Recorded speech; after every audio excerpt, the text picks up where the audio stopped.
but mostly in the non-clinical market.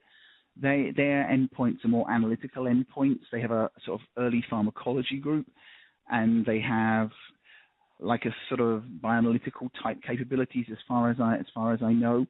So I would say they're in the non-clinical market, one of that tail. It's probably a little bit unfair on them, but as far as I know, they don't do much in the way of animal safety testing. Most of it is in endpoints around bioA and immunochemistry and things like that.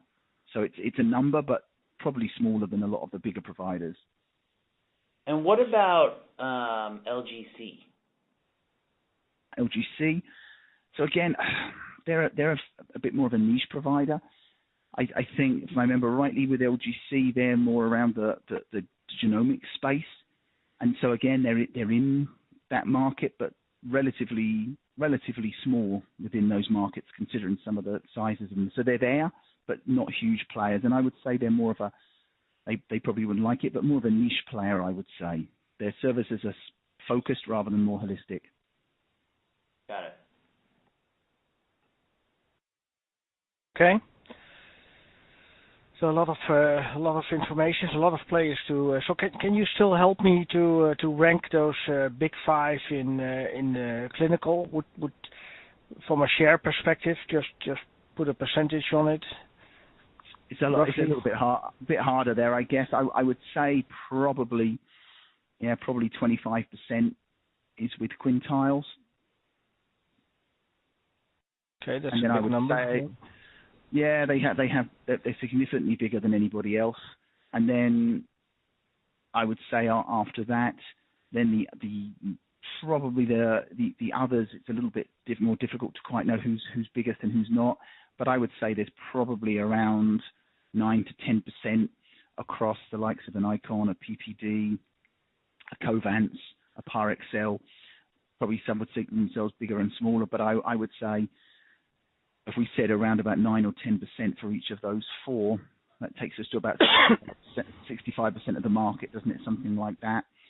And then after that, again, there's the clinical CROs, there's some specialist lab groups, and there's some bioanalytical capabilities that make up the rest, I would say. Okay, good.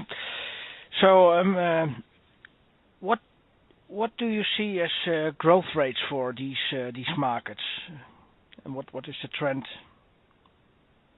Yeah, so I would say that, again, more on a gut feel than anything, that the agrochemical market, if we start with that one, I would say that the growth is probably around about the 3 to 4%, maybe, something on those lines in terms of growth. Non-clinical for a little while has been quite flat, but I think there is somewhat of a recovery there, but probably reasonably modest recovery in that market. So I would say probably about the 2 to 2.5%. Mm-hmm. Clinical, I think, is probably the biggest growing market, in that the trials are becoming more complex, the needs of the trials greater, but sometimes the number of compounds a little less. So, but I would say that was probably the biggest area, and I would say that was probably somewhere in the region of the 6%. Right. So is that driven by increasing volume, or is it pricing? I would say it's more around complexity.